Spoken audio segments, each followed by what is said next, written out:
गिरिया खा के कह डीजे विकास सिया प्यार नहीं हो देले रही कि ससुरारी गिरिया खा के कह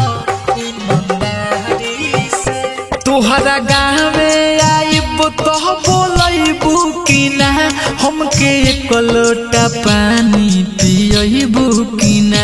तोहरा गाँवे आइब तो बोलैबू कि ना हमके एक लोटा पानी पियबू कि ना क्रिया खा के कहो ईमानदारी से प्यार नहीं हरल रही कि ससुरारी ले क्रिया खा के कह ईमानदारी से प्यार नहीं हरल रही कि ससुरारी ले प्यार नहीं हरल रही कि डीजे विकास सिया क्रिया खा के कह ईमानदारी से मिक्स बाय रजनीश जेके। पिया के झोली में जईबू तू झूल हो हमारा के जान तू जईबू भूल हो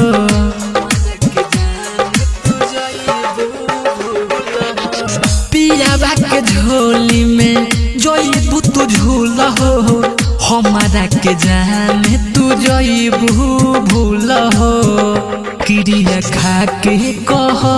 ईमानदारी से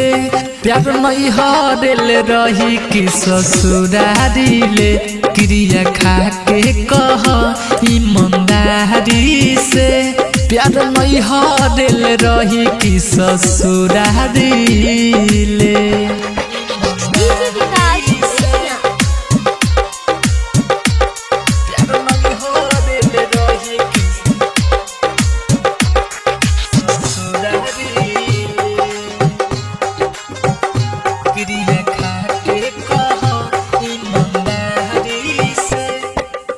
शीतल प्रेमी के दे दिल धोखा रजनीश जेके से निकल तारू मौका